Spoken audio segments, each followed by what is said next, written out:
Welcome back to Reality Asserts Itself on the Real News Network. I'm Paul Jay in Baltimore. We're continuing our discussion with Roger Waters and Jhally. We're talking about the new film, The Occupation of the American Mind, Israel's Public Relations War in the United States.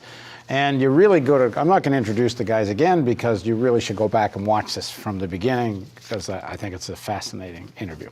The importance of the next clip we're going to show you is that even some of the most liberal major media commentators buy in to the same narrative, Israel's victim, and seem very reluctant. And some of these people should know better or really do know better and don't want to say so, including Rachel Maddow. So here's a clip from the film.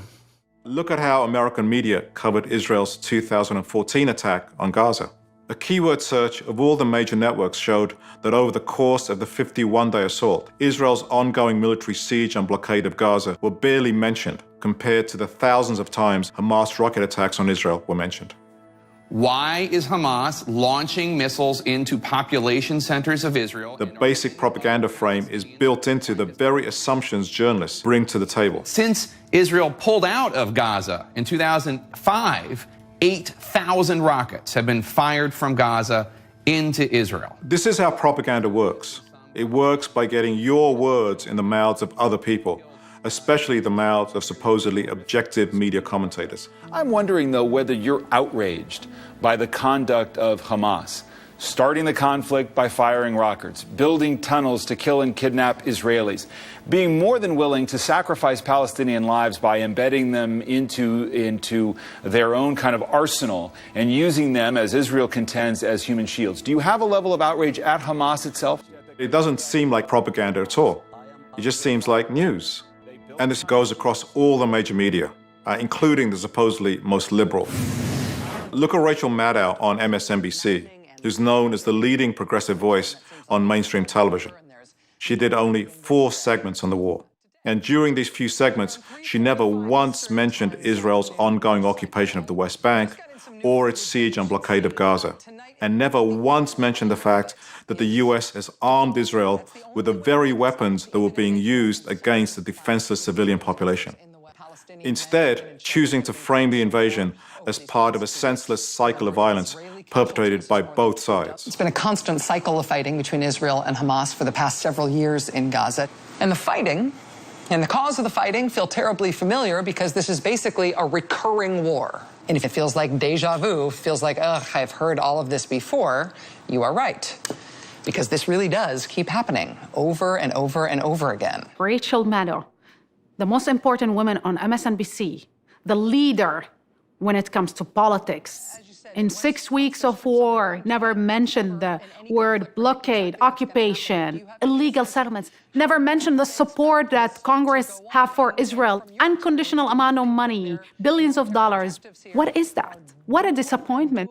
Our media operations, national media, is a scandal when it comes to Israel. That was Rachel Maddow essentially doing the same thing as the rest of major media, including whether it's Fox or NBC or so on. Roger, you wanted to say something about the clip. Well, yeah. It's a thing as well about the mainstream media is that if you don't toe the party line, if you don't follow the line, and very particularly on Israel, you will be fired. You will lose your job. So it's no huge surprise that everybody takes the same line and says the same thing. Because people care about their salary at the end of the day, and people can be bought, and people can be sold. That is the nature of life in this country, and it's really sad. I mean, it's interesting. If you ask, even if you're in the press corps at the White House, if you ask difficult questions, you don't get asked to ask a question again, or you will not be invited, or you will not be on Air Force One flying off somewhere to cover a trip. Yeah, we saw what happened to Helen Thomas. You have to say the right things, or you won't be invited. Yeah, Helen Thomas, I don't think it's mentioned in your film, but it's a very good example of what happens to a journalist who's a veteran White House journalist in the front row because of her seniority, and they hound her out of the press corps for asking exactly the kinds of challenging questions Roger's talking about. Yeah. I mean, That's so right. on the one hand, there's the control of the narrative. At the same time, there's this culture of intimidation. So people are just scared to even, to ask basic questions around this, because they know what happens when you do. When you try and humanize the Palestinians in any way, you're immediately shut down. In the film, we have the example of Ayman Moyeldin, who was an NBC reporter who was playing soccer with 4 kids on the beach in Gaza, and just before they were killed by a missile. And when he posted the reaction of the parents to this, to the loss of their kids, NBC's reaction was to pull him out of Gaza. I mean, that when reporters see that, when reporters see what happens when you try and do the job of journalism. I mean, essentially, American media have given up journalism when it comes to this issue. Yeah. They've just given up trying to be journalists. I critique Sanders for being part of that Senate vote that Israel has a right to defend itself. But on the other hand, what he did say when he spoke recently about his Middle East policy and actually said there's such a thing as Palestinian rights, which is ridiculous that should be a thing. The media reported on it and then completely moved on as if he kind of never said it. But it did show that the sky did not fall when Sanders said that. It's not like I don't think there's any evidence that he lost electoral support, even in New York State. Maybe some. I don't think Orthodox were probably voting for him anyway. I think the Bernie Sanders moment was an incredible moment when he said that during the debate. I mean, part of what he said, even though it was very minor, he framed it by saying, of course, Israel has a right to defend itself, of course, and then he said a small part about Palestinian rights. But I think the most radical part, or the most interesting part of that, was the people in the audience cheering, which is an indication that something is happening. There is some crack amongst certain segments of the population around this issue. Well, let's show another clip from the film, which is just about this, which is in fact how the narrative is changing. And let me declare a conflict of interest in the beginning of this, because in this clip, I think it's in the clip, but in the film at any rate, there's a mention of media outlets which are not following the official narrative here, and Real News is mentioned as one. But at any rate, here's the clip.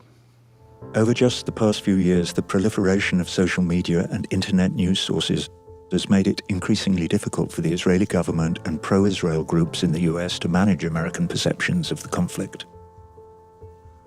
Video footage and reporting from the ground bearing witness to the reality of the occupation are now more accessible than ever on the internet. In addition, over the past few years, a number of high-profile documentaries made by Israeli and Palestinian filmmakers alike have trained a harsh light on current Israeli policy and the repression of Palestinian rights. זה כפר קטן, קטן. מה אתם חושבים? אין לכם לב? אין לכם משפחה? כל אחד מכם יודע זה אדמה של בלעים. אתם גנבתם אדמה שלנו.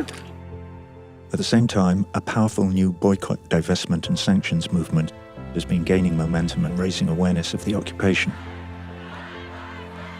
While activists from the Black Lives Matter movement have been making explicit connections between police violence against African Americans and the Israeli military's repression of Palestinians. We stand next to people who continue to courageously struggle and resist the occupation. People who continue to dream and fight for freedom. From Ferguson to Palestine, the struggle for freedom continues. And all of these developments seem to be having an effect.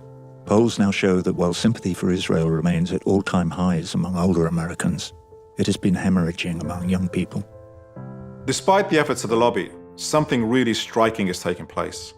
Lots of young people are abandoning the mainstream media and turning instead to other independent sources. So they have a totally different way of making sense of what's happening, an unfiltered view of Israel's repression. And pro-Israel operatives like Frank Luntz are in a panic. In his latest report, he calls what's happening with young people a disaster and demands that Israel supporters respond. And people have answered the call. You have powerful right-wing billionaires like Sheldon Adelson, a major donor to Republican candidates, bankrolling a campaign to silence and intimidate student activists on college campuses. But it's not working. Groups like Students for Justice in Palestine, who see what's happening to Palestinians as a civil rights issue, have refused to be intimidated. They're refusing to back down, even though they're being labeled as anti-Semitic and terrorist sympathizers. And their numbers are growing. Hey, hey! Oh, this As the discourse begins to open, more people are starting to understand this as a rights-based issue, not an issue of radicalism. This is a movement for the rights of people whose rights are being denied, who are living under occupation, who want to live in their country freely just like anybody else. You can see just so many video clips of kids having their hands smashed by soldiers with batons. You can see just so many pictures of thousands of people being killed, as happened in Gaza. And at a certain point, there's a cognitive dissonance. You realize that what you're being told is a pack of lies. The landscape is changing. As powerful as this media campaign has been, there are church organizations at the national level supporting boycott, divestment, sanctions against Israel. Major unions have adopted this, certainly on campuses, student bodies. It's in spite of tremendous pressure being called essentially an anti-Semite. People are seeing past this. The mood seems to be changing. Well, I think it's changing on the margins and important places in the margins. So it's not a totally blanket thing anymore. There are places, young people, church groups, community groups. I think the new Black Lives Matter movement are seeing the connections between police violence in the cities here and military violence against Palestinians. So I think those connections are starting to be made, and they're being made on the margins. And I think what we have to do now is to take those cracks and make them a flood. You know, there's an important one. It's in your film where I guess it's in the clip. One of the activists from Ferguson says, from Ferguson to Palestine, we're fighting for freedom. Well, we see that in Baltimore. Baltimore is a city that's 65% African American, and the link between the black activists in Baltimore feeling a real kinship with the struggle in Palestine, it's quite strong. In fact, more with Palestine than perhaps anything else going on in the world. I was at a movie premiere a couple of weeks ago. It was Miles Ahead. I like the movie. It's about Miles Davis. But anyway, when they'd finished talking to Don Cheadle and who else was in it? I can't remember now. But a couple of reporters came over to me. One was from People magazine and one was from New York Daily News, neither of which publications I expect much sympathy from. Really interesting. A couple of years ago, or 3 or whatever, they might have asked me this question: why are you an anti-Semite? That's what they would have said to me then.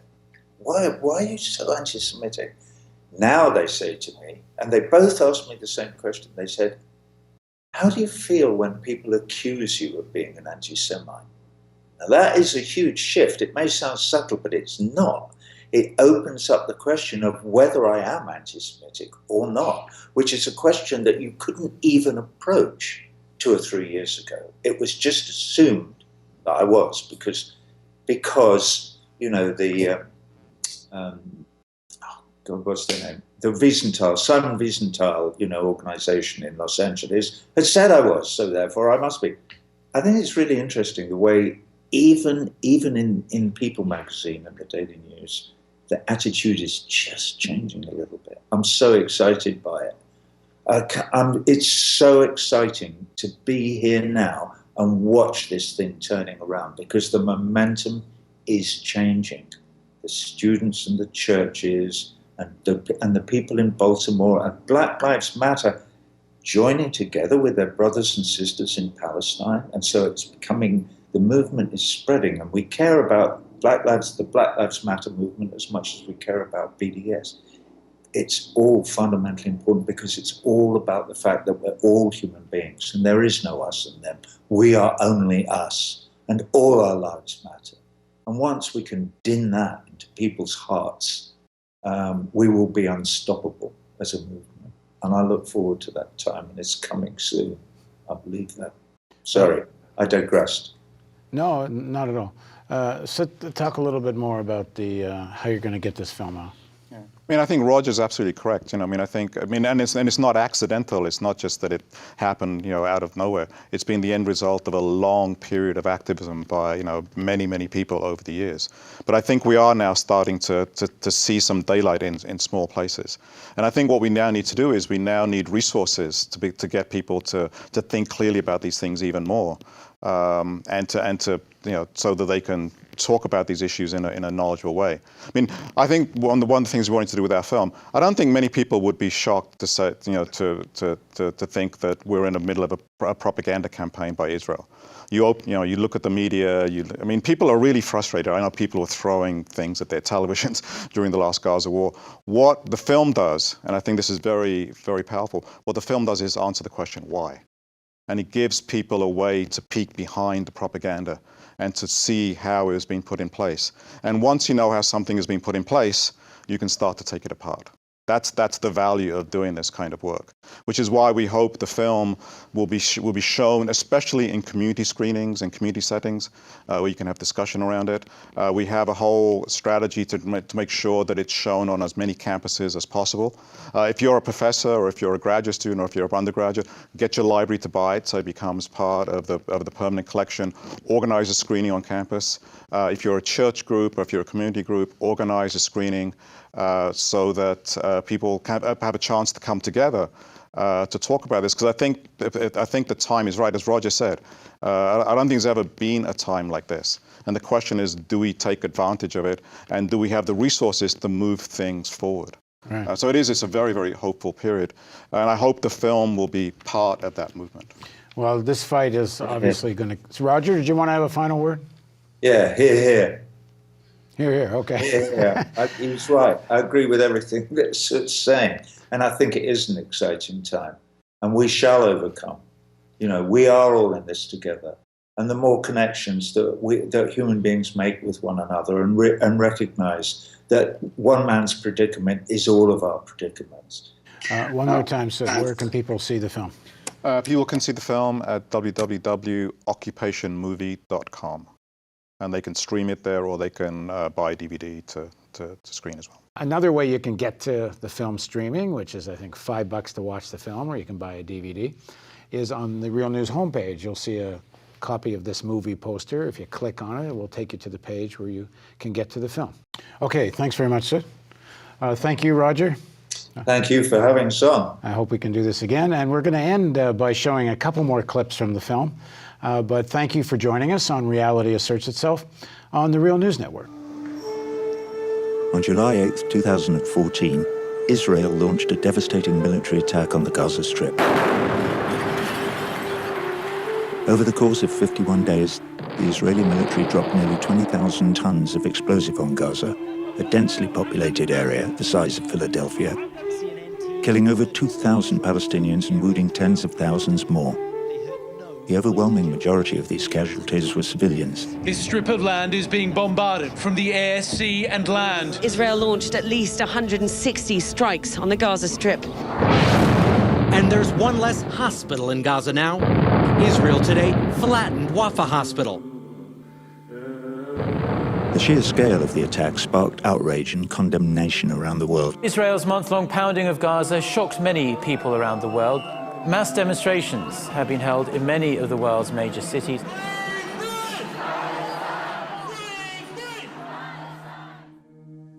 But in the United States, the story was different.